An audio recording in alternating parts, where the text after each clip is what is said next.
Look, man, I know you want me to one take this bitch, but I got something I gotta say. That was me taking a sip of milkshake from Dairy Queen that I bought with the money sent from podcast subscribers. Like, probably not you. But hey, if someone wants to send us more money so I can get more Dairy Queen, I'll give you a shout out on the podcast. Dude, don't do that. Well, I'll definitely buy Dairy Queen at least. Woo! We're in this bitch. And we're about to talk about some bullshit. Do you have any ideas? Not a one, dude. We've done 6 podcasts and I'm tapped out. Oh, can't say I'm surprised. I'm tapped out like The Rock in an ankle lock. God. At SummerSlam 2003. Some wrestling fan's gonna be like, that never happened. You're Hazel. Let me ask you something. Speaking of 2003. No, please don't ask me about 2003. Well, I was 7 years old, so I don't want to know what you were doing. What was going on in 2003?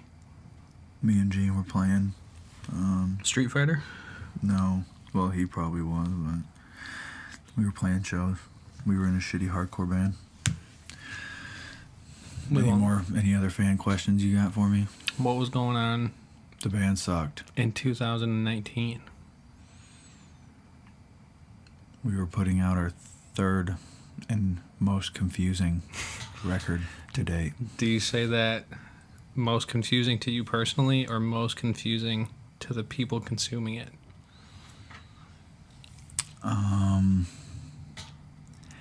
Of course it's not confusing to me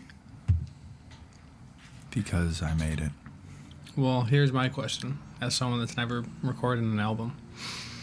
When you go in to do this thing, is it kind of like do you already have the idea? Like when you went to do Memoirs or LPM or Suicide King, where you're like, okay, I want this album to be about this, or do you kind of find it along the way, like putting together a puzzle?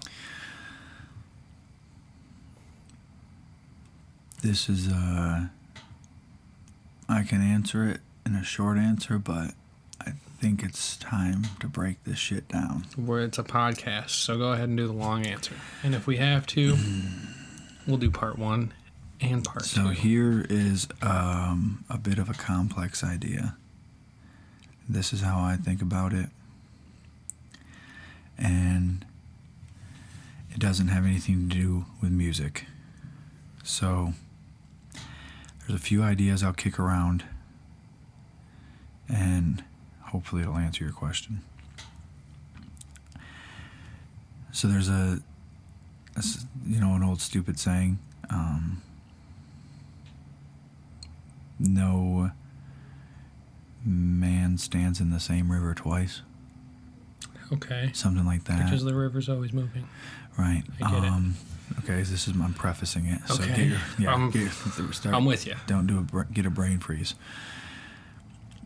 And then you're also aware of, your taste and your cells are constant recycling. That you change taste every 7 years. I'm trying to break this down to where it makes some sense here. It's like that thing your where taste buds change. Your cells. All your cells die, and you create new. Yeah, your new skin cells is every, totally different. Every handful of years, right? So I wait for that process to complete before making the next thing. So,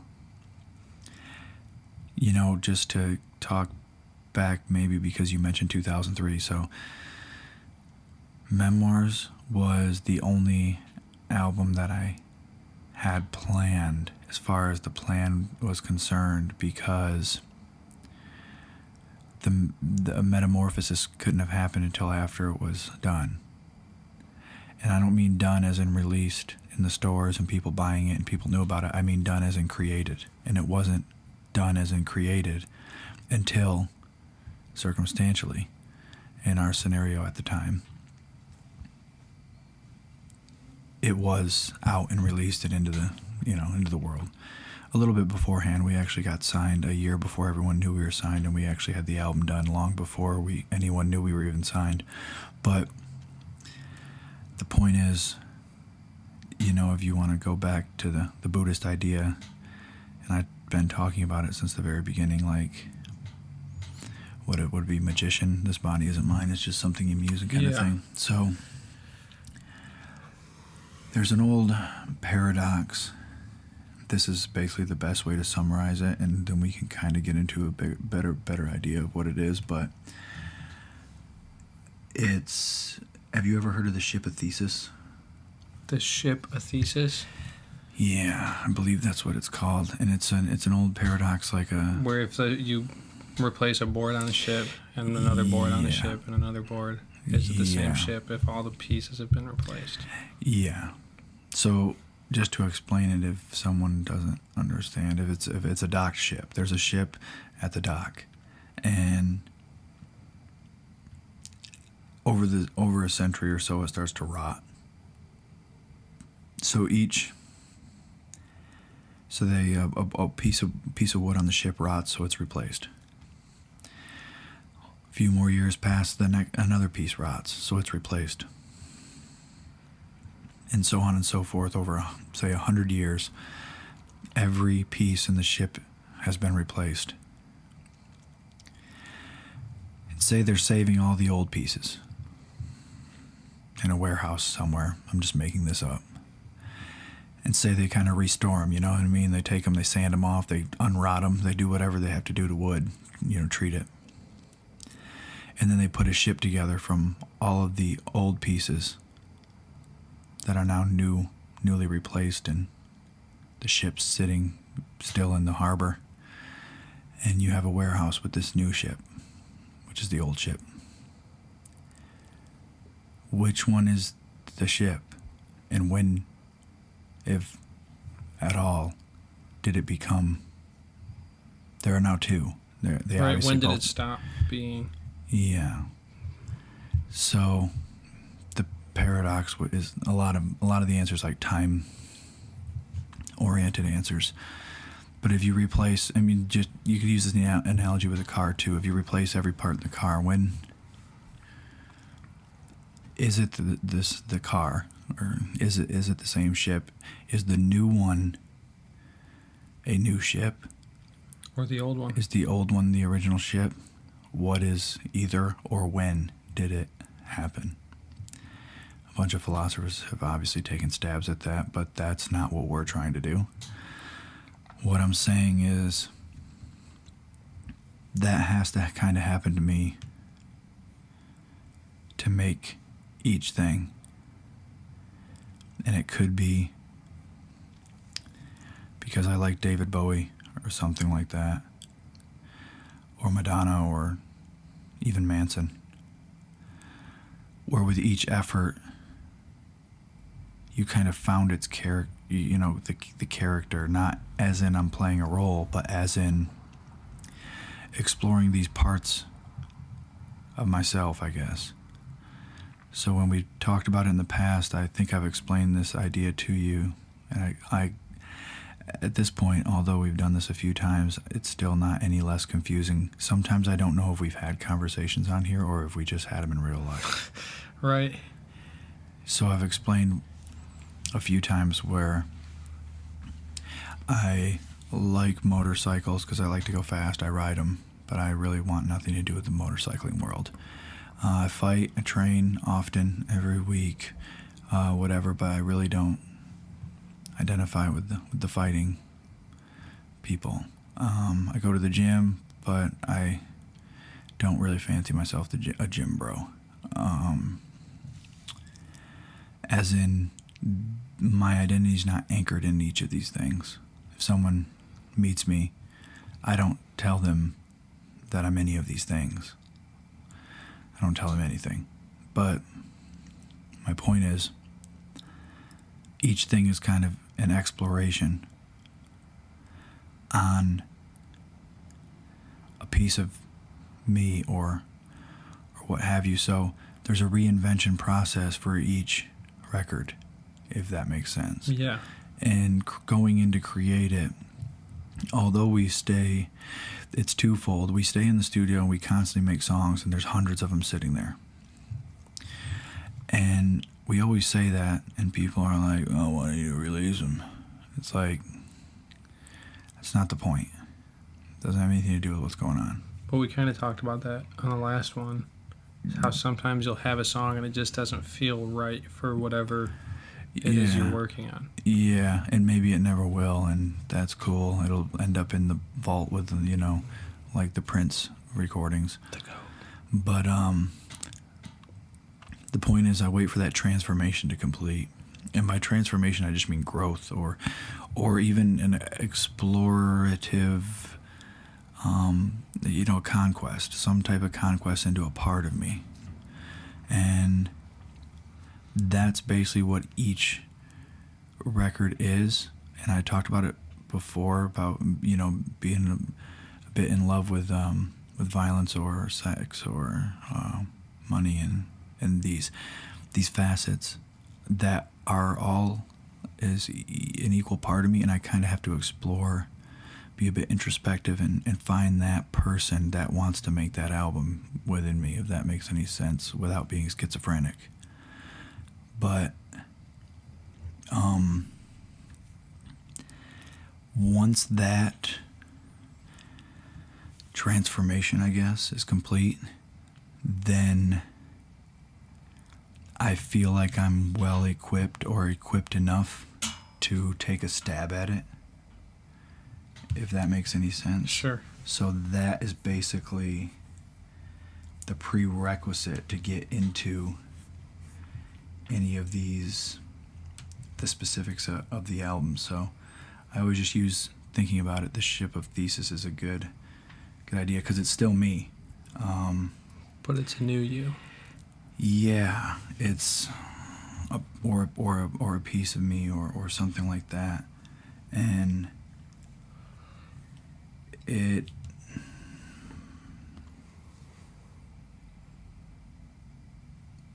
that's the main part before I start creating everything. And that's what I use is almost a cursor or a marker to quantify my own personal growth or my own personal advancement. And I think we've talked about that before too, where we said a lot of people get out of school and then kind of stop intellectually developing, and they're still stuck in the era that they graduated in, right, mentally. Right. So if I got out of school in 2000, a lot of my beliefs are going to be capped at the 2000s, with the exception of the handful of media that I get, not necessarily the intellect as far as my skills in certain areas. So I always think an interesting analogy for that is reading a book.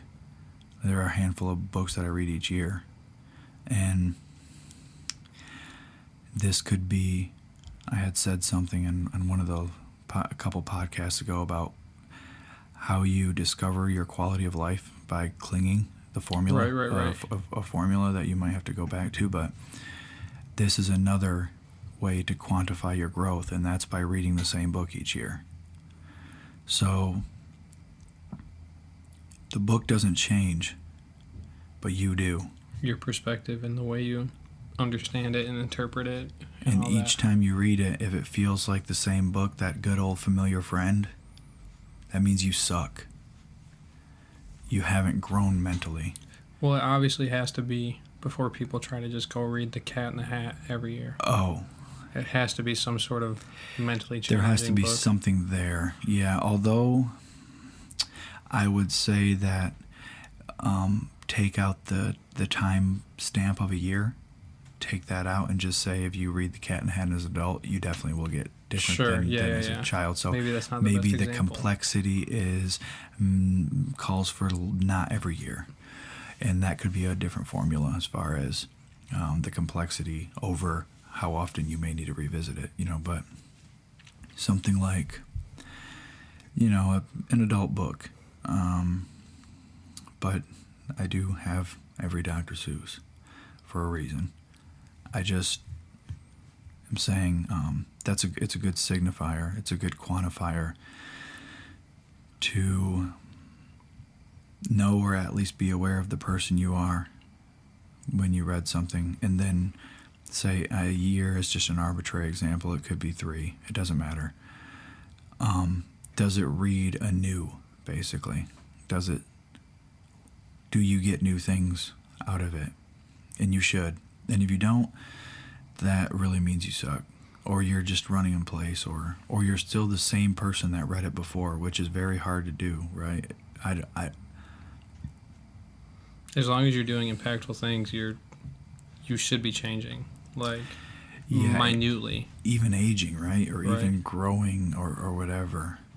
So that is kind of, to me, reading a book, and this kind of sparked up another idea just now. I almost think about it like we are the glass that, in the book is like this water. So the glass that contains it basically shapes it. And each time we read it, it should be a different glass. Okay. And I think that idea is what I kind of look for as far as going in to create a record. I can't really feel good about it until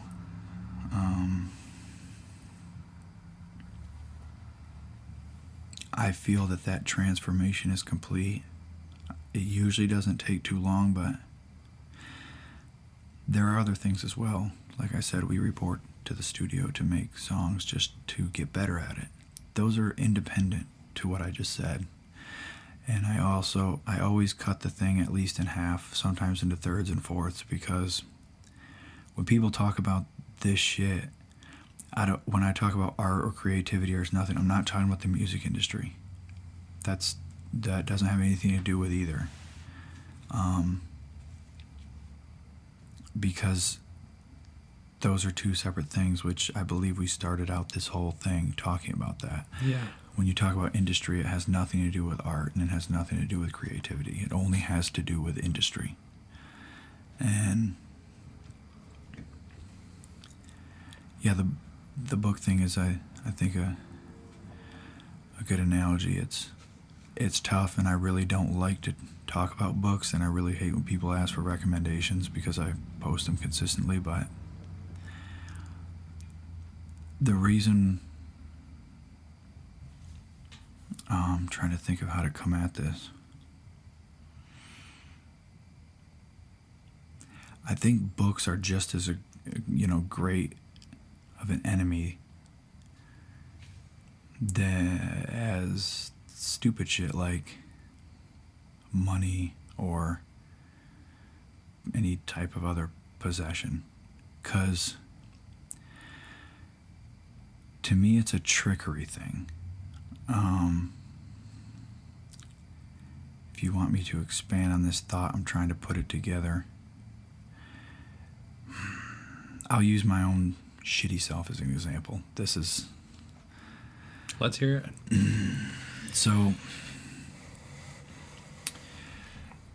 if I have a book and I read it and I think it's good, I'll post it on Instagram. Sure. People are like, that's cool. There's a book. Everyone's happy. If I post a picture of myself grinning with some black platinum teeth, people are like, what the hell's wrong with this dude? I'll just take a verbatim example. Or this was about a chain or like a necklace or something, like diamonds. Like, what's up with these?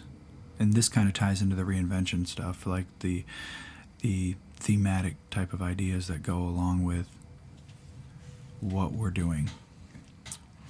Someone really had a problem with just, I think, jewelry or something. And the strange part about it is it's not really any different than posting a book. So a book is like some type of symbol.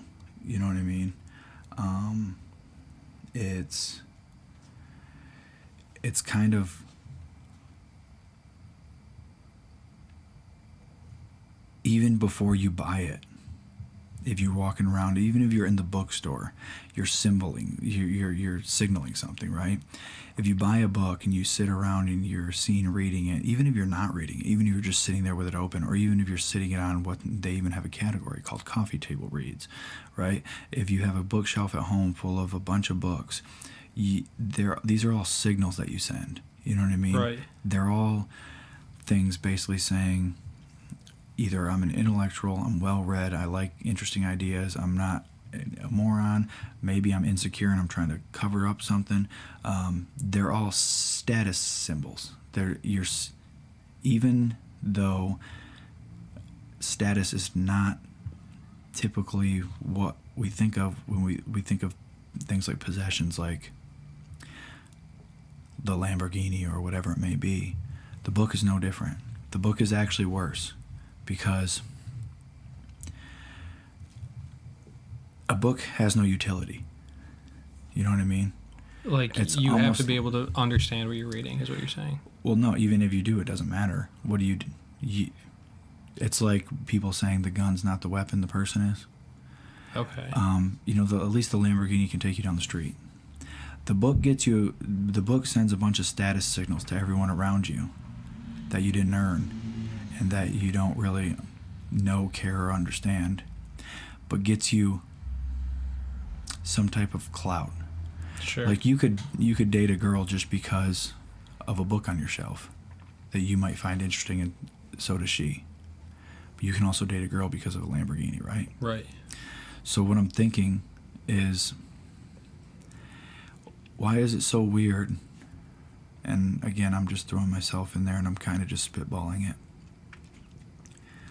Why is it so weird that it is completely okay to throw something like a book up and everyone is down with it, but something like a diamond chain's not?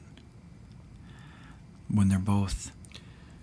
Like you said, it's the signal that it's sending, right? Or the perceived signal that the individual person is reading it as. Like, oh, you see a book, you think intellectual, whatever. You see a chain, you think rich. Or a lot of people, at least that look at your stuff, probably see associated with hip-hop, which a lot of these people don't like because they think it's some sort of negative genre of music with no thought. It's almost opposites in a way. Yeah, the only problem with it is the idea seems kind of counterintuitive as intellectual, because, for example, there are a few things that come to mind, like, what if it was a gift? The book or the chain? The or chain. Either one. Right. What if it was my dead grandma's? Or what if... I think grandma was fly, boy.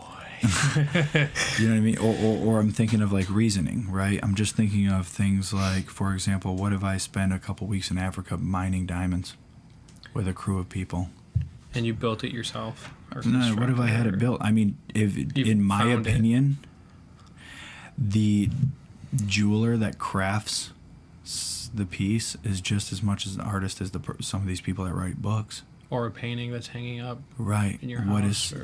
What is the real difference? And even more so, to me, I could pick up I wrote a book. I can pick up a pen and start scribbling right now. I can't find you a diamond.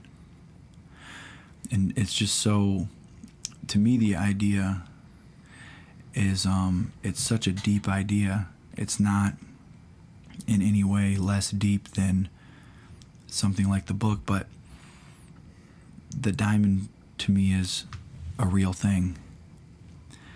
The book is a signal. So for example, this is a real piece of compressed carbon. Like, well, first off, the interesting thing about it is, like, humans are oxygen and carbon, and it's the same thing. Isn't that weird? Yeah. And also, there's only X amount of them in the world. Isn't that crazy? Kinda like if I go fuck someone right now, I can create a person. You can't create another diamond. Right. There's only how. To me, that's crazy. And then just the process of creating them and everything. And then I also really found this out about myself. I tend to just almost like a monkey, just sitting there staring at the a sparkling object, which is like, to me, inner ape. Primitive. Right. It's like the most primitive thing, right? Looking at light. Exactly. Moths do it, right?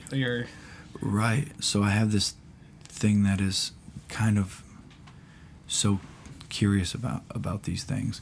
And then I'm just thinking, in my own case, say I have this priceless thing hanging around my neck, that's the symbolism, because since I think my voice saved my life, what if I was just a bum and then I became someone that's people look up to through what?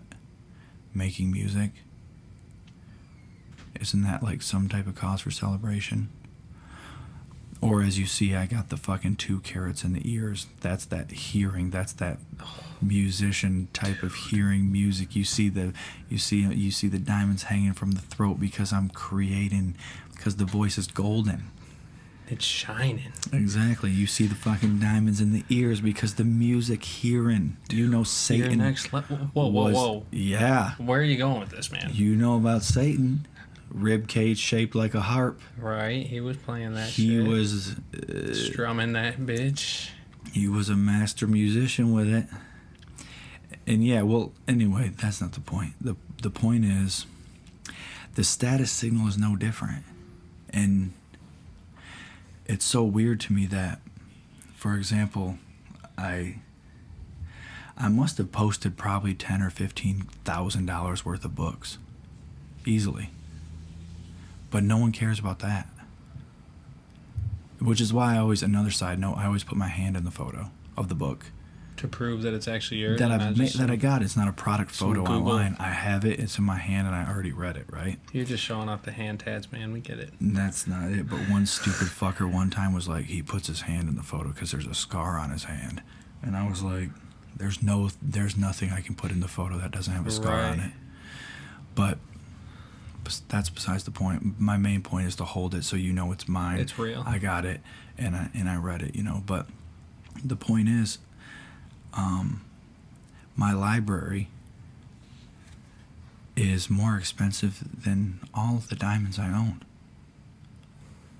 And it's okay.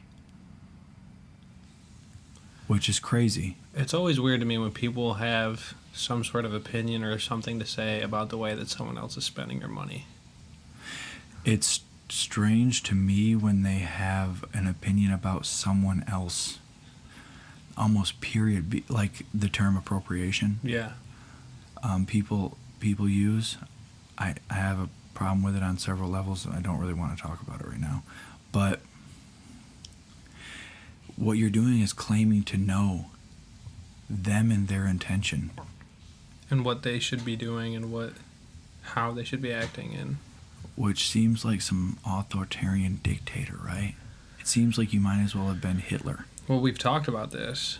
I don't want to get too much into it, but people that create art that they are influenced by their fan base, it is almost like that. Oh, I could never do that because my fans... I could never say that because what would my fans think? Or I could never do that because what would my fans think? Oh, yeah, and we did talk about that, right? And because I was did I basically touch on the point that I admittedly probably do not agree with 90% of any of the fans of... Yeah, because how could you? There's such a diverse group of people. Yeah, so I think it's basically like when they are into it, it's like they show up and are okay with, or fans or followers or endorse or happy or have no problem with whatever resonates consistent with them. Right. If you do something counter to them or what they believe, or even if it's you, doesn't have anything to do with them, it's rather their idea of you. If you do anything inconsistent with their idea of you, then they have a problem with that. And that is so weird because their idea of you and their idea of themselves might not even be accurate. Right. Like you said, people had this certain idea of who you were because the first time they'd ever seen you was on tour with Slipknot and Korn. So they're like, oh, he must just be exactly like them. But that's couldn't be further from the truth. Right. Which isn't even a bad thing, but it's kind of like a good thing. I just, yeah, I don't know. It's super strange. It's I think everything is a story or a symbol or a signal. And I kind of just wanted to put that idea out there. I kind of have a follow-up, not really a question, but more so a statement, I guess, going off of books. And having that idea of having a collection, having a library or a bookshelf full of books. And, like, what does having other media collections say about someone? And it's interesting, right? Because if you looked at someone that had 100 books, you would think, oh, they're an intellectual. If you looked at someone that had 100 video games, you would think they're probably a loser. Yeah. If you looked at someone that had 100 CDs, you might think, oh, they're a hoarder. If you looked at someone that had 100 vinyls, you would think, oh, they appreciate music. Yeah, it's super weird. 100 DVDs means you have a lot of time on your hands, right? I mean, and I'm guilty of it. If you see someone with a bunch of DVDs and you think, like, oh, they're a hoarder. Who keeps DVDs like that? Right. But you see someone with books, you just think, oh, this person likes to read. Yeah, it is a real strange thing, and you know you don't think about it if you see someone with 1,000 pictures posted online. Right, because it's not an actual physical thing that's taking up space in a room or in your area. Yeah, that's a really it's a really weird idea, but it is a real bastard idea. Because, for example, when you walk into somebody's, say, their dining room or their living room, whatever it may be, right? They have maybe a couch, maybe a TV. I'm just guessing. This is not what we have, obviously. We don't have any of these things. But in a bookshelf, right? Sure. Coffee table. 1/3 or 1/4 of the items in the room called a living room, which is a place you live, is a bookshelf. You have to wonder, say they got 100 books on their shelf. Well, first off, you have to wonder, has this person even read these books? Because Right. most people's bookshelves are full of things they haven't read. They just which is buy my it point. and put it up there 25% of the furniture in each if a person has a bookshelf and it's full, that's probably 1/4 of the furniture in any given room that it's in. Is this 1/4 of the person? Right. It's like that's just the person that they're trying to show to the world. That's the one thing they get to show, right? Which is strange. It's yeah, I don't know. It is really strange. I tend to not. It seems sneaky and slimy to me. There's something physical, like as far as, don't get me wrong, books are the most important thing to me, but it can almost be equivocated into like snake-like and almost like trickery, like manipulation and stuff. When you see a diamond, it's just a diamond. It's valuable. It's because there's Unless X it's amount fake. of them, unless it's a lab grown, unless it's those standard include SI diamonds that all you fake motherfuckers got in your chains. What are yours? VS1s. What does that mean? Very slightly included one. I just want to make a point for the podcast. I knew what that meant, but I was just letting you feel yourself. Well, I'm feeling myself because, you know what I mean? As I said last time, before anyone in the world feels you, you have to feel you. So when I close my eyes, I don't see me sitting here in this bum-ass pair of sweats and this t-shirt. I see a Sumerian king. 810. No, come Oh, on, dude. I was about to build up the imagery, you know what I mean? Sumerian king I just think of in like a a rockaware Persian shirt. Or you're wearing some I'm talking about the adornments. I'm talking about the adornments and everything that came with it, with the sarcophagus. I'm talking about it all. Bitches feeding you grapes? I'm talking about everything in my mind's eye. Okay. That's what I see. I know I just talked about the Buddhist philosophy of this body isn't mine, and you know what I mean, non-attachment and samsara and all these other things that I'm also aware of. But that's yin and that's yang. Those are two different. Okay. Sides of the same. Don't just ignore one whole side. I said I got 2-carat diamonds in the ears. And I said that because Satan was a musician. And I'm hearing with these boys and they're telling me things. But I do also have to give it up to the man upstairs. Do you have any symbolism for the man upstairs? I got a cross tattooed right here. I got 2 angels' names behind my ears. Behind my ears. With the diamonds. Dude, I'm not going to get into all this shit. Oh my God. But what I'm saying is... You're on some other shit. I'm trying to give you the whole circumference. I'm not trying to give you part of the story. I'm trying to just give you... Trying to familiarize, you know. I'm not looking one way and then saying everything behind me don't exist. I'm just giving you a real rundown. And some people might think it's kind of contradictory, I guess. But it really isn't. What is? Just the whole ideas that we've been talking about, and we're kind of still jumping around the same idea of almost the first question you had asked about the records, and I'm talking about the ethos of reinvention and exploring these sides of self and basically extrapolating these personalities within myself and these characteristics and these things that I don't think people realize can all be true. You know, when people pin you as one thing, they kind of throw a bunch of other things out the window, but they don't realize there are very few things that are contradictory as far as you can't be both.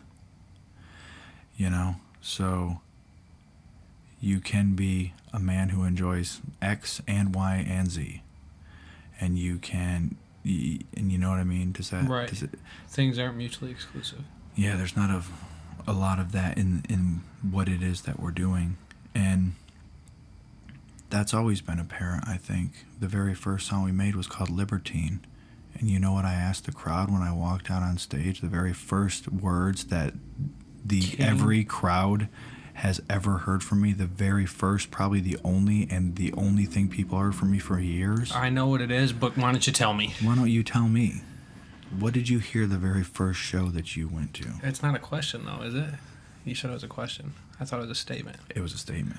This song is about the only thing that we're good at, and that's fucking. Yeah, not my most intellectual moment, but I was a young 20-year-old. Going hard. Sniffing bicycle seats. Exactly. So the point is, these elements have always been there, and I think there's always been a bit of an exploration kind of thing with King, which is why when people ask me stupid shit about a next album or whatever it may be, it's I'm also waiting. You know what I mean? I'm also transforming each day. I don't know who I'm going to end up being. How do you know when the transformation is complete? Because that seems like it would take a lot of self-reflection. Well, let me give you my self-reflection rundown. Besides just reading a book. I read about 400 a year. I don't want to talk about how many people I get to know a year, if you know what that means and you can translate that. I don't want to talk about how much self-reflection and introspection that I do, but I write every day and I think hours a day. And I make sure to spend a lot of time experiencing and living in life away from what people know as my life, I guess. Like doing the running of the bulls or going to the ayahuasca thing or... Yeah, a handful of things, and some things I just don't even publicize, I guess. Okay. You know, a little bit more so lately because we had made the social media shit. So now sometimes stuff gets publicized, I guess. But yeah, things that change you, I guess, or inform you from then on, doing that type of stuff. So I'm not saying that I'm cool or good or it's a good thing or how people should live. It probably isn't. Luckily, I don't have a real job. I don't have to be anywhere. I don't have to report to anyone. I don't have a wife. I don't have a child. I don't have any responsibilities. I'm not good at anything, so I can basically live like a shitty-ass reprobate. Every day is Labor Day, baby. Exactly. So, with that being said, you know, get a couple years of doing that. You know, the past 3, it's been 6 years, right? Yeah. And a couple years will do that to you. And you know, because you feel like it's hard when you're sitting here and being me, because like I said, I'm in the same boat you are. I don't know what the next one's going to sound like either. But I know when the person that knows is here. When he gets here, he's going to make it. Dude, that's kind of freaky. How do you think I feel? It just goes back to that body isn't yours, it's just something you're using. Yeah, it's the best way I can explain it, I guess. I know it'll probably happen. Can you give some examples of how you knew, say, between Memoirs and LPM or LPM and Suicide King? What signified that you were ready? Or can you not, is that not even something that you can like describe? It was 100 tumblers falling into place and the key just unlocking it, kind of thing. It wasn't it was a transformation that I didn't know started and I didn't know when it was done. I just knew that I was a different person and ready to make the record. Before that, I was the same person that made Memoirs. Okay. Before Suicide King, I was the same person that made LPM. I know the characteristics and the byproducts of the person that made these things. I know, I remember being that person. But some of them people were, and I believe we talked about this before, about being the person, Midwest Monsters right. person. Person you don't want to be around, person that was... Yeah. Some of those people are harder to be around than others, and I don't have any interest in being those people, you know? Right, why would you? Yeah, like I'm on an enlightening journey or something. Why would I turn back? I'm getting closer to the light at the end of the tunnel. The last place I want to do is go back, especially when every step is in a new land to me, you know what I mean, as far as moving in a direction. Is that kind of, I mean, it's kind of what I Ain't Going Back Again's about, to that state of mind. And yeah. Man, I listened to the Midwest Monsters the other day, and like that, for the first time listening to it all the way through in a couple of years, you don't even sound like the same person. That person was a rough-ass dude. Yeah. And I'm not really saying I can't summon that person. You know, it happens here and there. But I'm interested in the progression, really.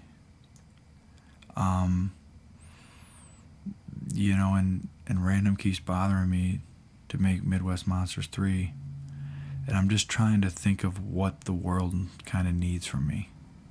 Like, I always think, what is the film? You know what I mean? Who's starring in it? What's the soundtrack? And what does it look like, feel like? What are the colors? How is this not that? You know what I mean? The film being your life or the record? The record, yeah. Okay. What is it going to be? And it has to be good. It has to be good, so I don't really know. Like I said, when I revisit those eras, it's mainly almost like from the outside looking in, like just like you would or any other fan. Not really fan because they would just misinterpret it, but there are byproducts of things I can identify with when we look back and we talk about Midwest Monster era. That is an angry, wild motherfucker doing X, Y, and Z. When we look at the other ones, there are other trace elements, but they are not inherently mine. They are just byproducts. Around that era. And to me, a lot of it is kept like low key. Some of these records were being made. There was crazy things going on, you know, around the writing of some of these. And I do keep some stuff out of the light mainly because like kids like King or follow, you know what I mean? Right. Follow. I don't necessarily want to put everything out there as far as that goes. Some stuff is sacred and some ideas are sacred, and I do kind of keep them a little bit close to the chest, but there are hints of them in other songs, and there are hints of how to talk about certain things as well. So when you have love songs or something like maybe something like Eyes or something like that, but then you have a different take on a woman, maybe from a Yavid song or something. That's a bit more of a leisurely chick, different take on that person. You know what I mean? You do have a song called Side Hoe. Exactly. So that wouldn't be the one from Eyes. That would be the other one, or the other ones, or whatever it may be. And again, they're not mutually exclusive. That's a way to talk about different types of things. And it's not an effort to be anything. It's just touching on a different thing and just showing pieces of the puzzle that make up the whole picture, you know what I mean? Right. Side hoe. She's so thick, though. Yeah, that one is the truth. I don't know. I got you all off track now. You Got me kind of off track thinking about other things. I'm supposed to be thinking about the podcast, but it's just a transformation thing. And I know we sat and talked for a minute here, and I haven't answered the first question, but it's just a reinvention thing. And the next record will be another reinvention. I'm going to keep exploring parts of myself that ain't been explored, which is why you might be annoyed that you're getting a different record each time. It may be a strength, it may be a weakness. I think it's just as much both. But I can't feel good about myself making the same one because I'm not the same person. Well, it would just be a failed effort. At the book signing, you had answered a fan question and said for you to go and make another Midwest Monsters would be like going and getting on a bicycle, whereas you're trying to fly an airplane. When I knew I could fly a plane, yeah. Right.